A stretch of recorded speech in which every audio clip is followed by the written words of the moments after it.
कि मैं मुगराबाद शाहपुर का विधायक बना तो मैं इस क्षेत्र की तकदीर और तस्वीर दोनों बदल दूंगा। मोदी जी के विचारों से, उनके कार्यों से और आदरणीय यशस्वी मुख्यमंत्री योगी आदित्यनाथ जी के कार्यों से प्रभावित होकर मैंने भारतीय जनता पार्टी की सदस्यता ग्रहण किया कि चाहे मैं इस पार्टी में कार्यकर्ता ही बन के न रह जाऊं, अंतिम सांस तक, मरते दम तक मैं भारतीय जनता पार्टी में रहूंगा।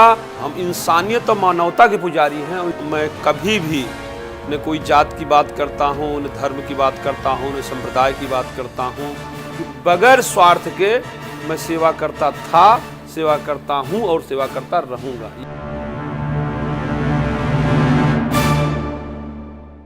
नमस्कार, आप देख रहे हैं NBC हिंदी का खास कार्यक्रम रूबरू।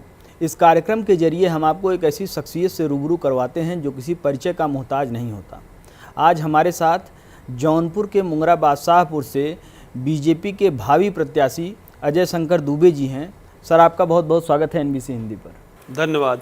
सर, धीरे धीरे उत्तर प्रदेश चुनाव करीब आता जा रहा है और जैसे जैसे चुनाव करीब आता जा रहा है वैसे वैसे सरकार की प्रशासनिक और राजनीतिक गतिविधियां भी तेज होती जा रही हैं। उस लिहाज से देखा जाए तो पूर्वी उत्तर प्रदेश की अगर बात की जाए, अगर हम पूरे पूर्वी उत्तर प्रदेश की बात करें तो वहाँ पर भी आपकी लोकप्रियता है, जौनपुर में तो लोकप्रियता है ही। कांग्रेस का कोई जनाधार जिस वक्त नहीं था उस वक्त भी आपको लोगों ने काफ़ी पसंद किया, आपको काफ़ी लोगों का भरोसा मिला। इस बार अगर भारतीय जनता पार्टी आपको जिम्मेदारी देती है तो आप किस तरह से सारी चीज़ों को हैंडल कर पाएंगे? देखिए, मैं भारतीय जनता पार्टी में एक कार्यकर्ता बन के आया हूं और कार्यकर्ता की हैसियत से काम कर रहा हूं। और अगर भारतीय जनता पार्टी हमको मौका देती है आगामी 2022 का चुनाव लड़ने का, तो मेरा प्रयास होगा कि पूर्वांचल में अगर 10 सीट हाईएस्ट मतों से जीतती है भारतीय जनता पार्टी तो उसमें एक मुगराबाद शाहपुर सीट होगी।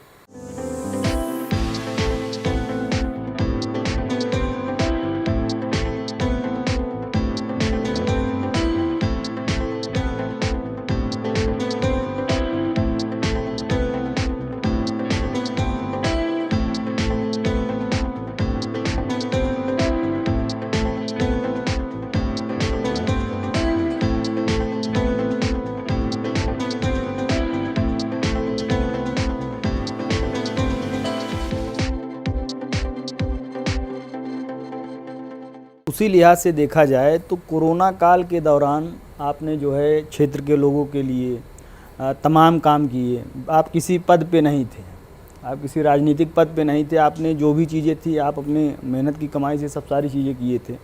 तो उस वक्त क्या आपको लगता था कि अगर वहाँ के क्षेत्रीय जनप्रतिनिधियों की बात की जाए, चाहे श्याम सिंह यादव जी की बात कर ली जाए, चाहे सुषमा पटेल जी की बात कर ली जाए, एक सांसद हैं एक विधायक, लेकिन दोनों ने क्षेत्र से दूरी बना कर रखी थी। आप बिना किसी राजनीतिक पद पर रहते हुए लोगों के सेवा में आप तत्पर थे और सुजानगंज की बात हो, मुंगराबाद शाहपुर की बात हो, आपने ऑक्सीजन कंसंट्रेटर दिया और सब जो भी ज़रूरतमंद लोग हैं उनकी आपने मदद की।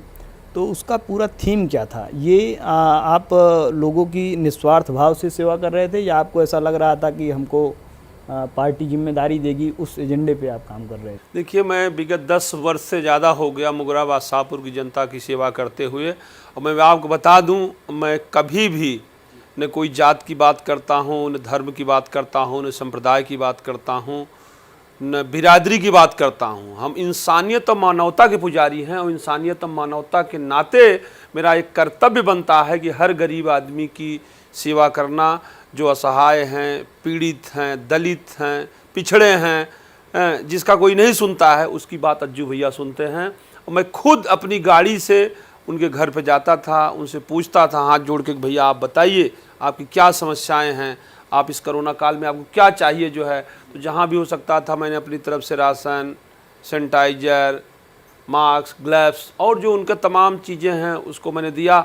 बाद में मेरे को ऐसा लगा कि ऑक्सीजन के लिए बहुत सारे लोग मर रहे हैं, तो मैं कोई विधायक सांसद तो हूँ नहीं, मेरे पास निधि है, लेकिन मेरे पास जो थोड़ा बहुत पैसे रहते हैं जो मैं अपने परिवार के लिए कमाता हूँ, खून पसीना मेहनत का पैसा, उसमें से कोशिश करता हूँ कि 5-10% जो है गरीब असहाय के लिए खर्च कर दिया जाए।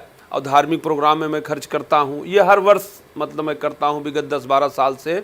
उसी में से मैंने 2 ऑक्सीजन कंसंट्रेट मशीन खरीदा। एक ऑक्सीजन कंसंट्रेट मशीन मुगराबाद शाहपुर में दिया हॉस्पिटल में, एक सुजानगंज में दिया। तो मैं आगे भी आपको मैं बता रहा हूँ कि बगैर स्वार्थ के मैं सेवा करता था, सेवा करता हूं और सेवा करता रहूंगा। ये मेरा दृढ़ संकल्प है। राजनीतिक पद पे रहें या ना रहें। नहीं, ये तो राजनीतिक पद अगर मिलेगा, मुगराबाद शाहपुर की जनता आगामी चुनाव में अगर हमको विधायक बनाएगी तो जितनी मेरी ताकत है उसकी 2 गुनी ताकत के साथ में मैं फिर काम करूंगा, लगूंगा। क्योंकि फिर हमारे पास विधायक निधि होगी, पूर्वांचल विकास निधि होगी, तमाम योजनाएं होंगी जिसका फायदा मुगराबाद शाहपुर की जनता को मिलेगा। आज आप देख लीजिए सबसे ज़्यादा बुरा हाल मुगराबाद शाहपुर विधानसभा में सड़कों का है जो है। आप सुजानगंज से मुगराबाद शाहपुर आइए, रायपुर का पुल टूटा हुआ है, ऊपर से पानी बह रहा है, लोग मतलब जा रहे हैं विकाससराय कुंवरपुर होके, लेकिन कोई सुध बुध नहीं ले रहा है। वहाँ पे इतनी ज़्यादा समस्या है। ये काम जनप्रतिनिधि का है, जो वहाँ के मौजूदा विधायक थी, सांसद थे, इन लोगों का कर्तव्य था, लेकिन कोई नहीं दिया। अभी आपको बता रहा मैं इसके लिए लड़ाई लड़ रहा हूँ जो है। मैं अधिकारियों से बात किया, PWD मिनिस्टर है माननीय केशव मौर्य जी, उनसे मैंने बात किया तो उन्होंने कहा कि नहीं ये काम शुरू है, बारिश तक मतलब थोड़ा सा रुका है, बारिश के बाद ख़त्म हो जाएगा। आप सुजानगंज बादशाहपुर की किसी भी सड़क पे आप जाइए जो है तो आप पैदल नहीं चल सकते, इतने गड्ढे हैं वहाँ पे जो है। हाँ, अगर विधायक वहाँ सुध बुध लेती, काम करती तो विधायक निधि से पूरी सड़क बनवा सकती हैं। कहते हैं जब आदमी के अंदर ईमानदारी होगी, लगन होगा, एक दृढ़ शक्ति होगी कि हमको कुछ करना है तो कोई उसको रोक नहीं सकता है। लेकिन अगर आदमी को ये लगेगा कि हमको विधायक निधि का पैसा खाना है, लूटना है, अपना विकास करना है, तो कुछ भी नहीं हो सकता है। ऐसे बुरा हाल अब बदतर जिंदगी लोग जीते रहेंगे जो है। अब मेरा संकल्प है, मैं आपसे बता रहा हूँ टीवी के माध्यम से, कि मैं मुगराबाद शाहपुर का विधायक बना तो मैं इस क्षेत्र की तकदीर और तस्वीर दोनों बदल दूंगा जो है। आप फिर आइएगा हमसे इंटरव्यू लेने और फिर आप पूछिएगा कि आपने क्या किया है जो है। तो इसकी रिपोर्ट कार्ड मैं 1 साल के अंदर आपको देना शुरू कर दूंगा। ये मैं आपको विश्वास के साथ कह रहा हूं, इसको करके दिखाऊंगा, फिर आपको इंटरव्यू दूंगा।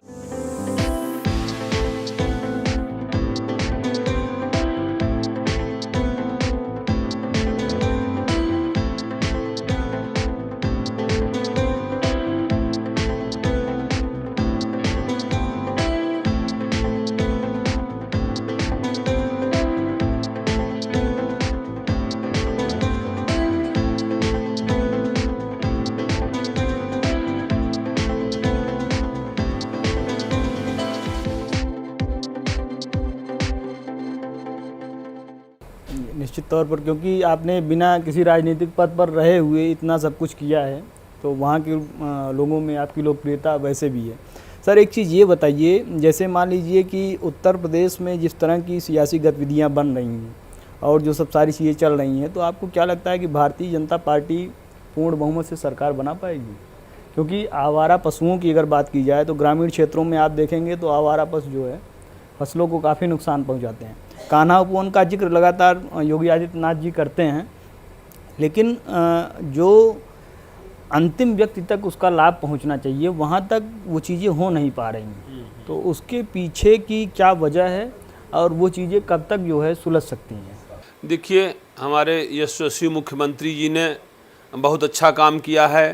प्रधानमंत्री जी हिंदुस्तान का नाम पूरी दुनिया में रोशन कर रहे हैं। अभी अमेरिका से लौट के आए हैं प्रधानमंत्री जी, आप खुद ही देख रहे होंगे, आप तो कुछ चैनल के मालिक हैं, आप हर जगह जाते हैं। तो जो योगी जी और मोदी जी कर गए, आज तक कोई हिंदुस्तान में न ऐसा मुख्यमंत्री किया है प्रदेश में, न कोई हिंदुस्तान का प्रधानमंत्री ऐसा किया है जो मोदी जी कर रहे हैं। क्योंकि न योगी जी का परिवार है न मोदी जी का परिवार है, उनका परिवार उत्तर प्रदेश उद्देश्य है, वो स्वयं के लिए कुछ नहीं करते हैं। मोदी जी का उद्देश्य है हिंदुस्तान ही हमारा परिवार है, योगी जी का उद्देश्य है कि उत्तर प्रदेश हमारा परिवार है। इसलिए जो पशु की समस्या है, ये पशु की समस्या कुछ दिनों के लिए है। हर मतलब गांव में जो है गौशाला बनाई जा रही है, उसका कार्य तेज़ी से चल रहा है। 2-4 महीने में हम समझ रहे हैं कि पूरे प्रदेश के हर गांव में गौशाला बन जाएंगी, ताकि जो मतलब आवारा पशु इधर उधर घूम रहे हैं उनको गौशाला में रखा जाए। गौ हमारी माता हैं, हम लोग मतलब गाय की सेवा करते हैं। जब हम लोगों के मतलब परिवार में किसी की मृत्यु हो जाती है, उसके बाद जब श्राद्ध होता है तो उसमें गौदान होता है जो है। जो गौ हत्या है थी वो बंद हो गई है। ये हम लोगों के लिए बहुत गर्व की बात है कि कम से कम उत्तर प्रदेश में कोई ऐसी सरकार आई जो हमारी गौ माता को देख रही है, गौ माता की रक्षा कर रही है। हम अपने दिल से आदरणीय प्रधानमंत्री मोदी जी को और योगी जी को धन्यवाद देते हैं कि कम से कम आपने गौ माता के लिए इतनी बड़ी बीड़ा उठाया है।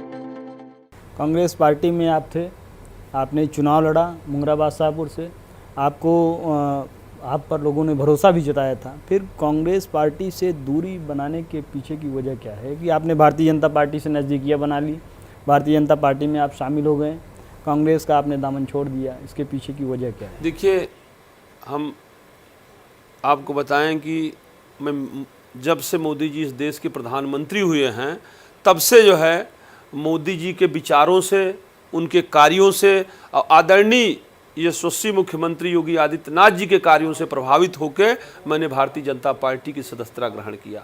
और मैं आपको बता रहा हूं कि चाहे मैं इस पार्टी में कार्यकर्ता ही बन के न रह जाऊं, अंतिम सांस तक, मरते दम तक मैं भारतीय जनता पार्टी में रहूंगा और जब मैं मरूंगा तो इसी पार्टी में मरूंगा और जब तक मैं हूं इस पार्टी की सेवा कर रहा हूं, क्योंकि मेरे को इस देश से प्यार है, अपने प्रदेश से प्यार है, इसलिए मैं भारतीय जनता पार्टी की सदस्यता ग्रहण किया।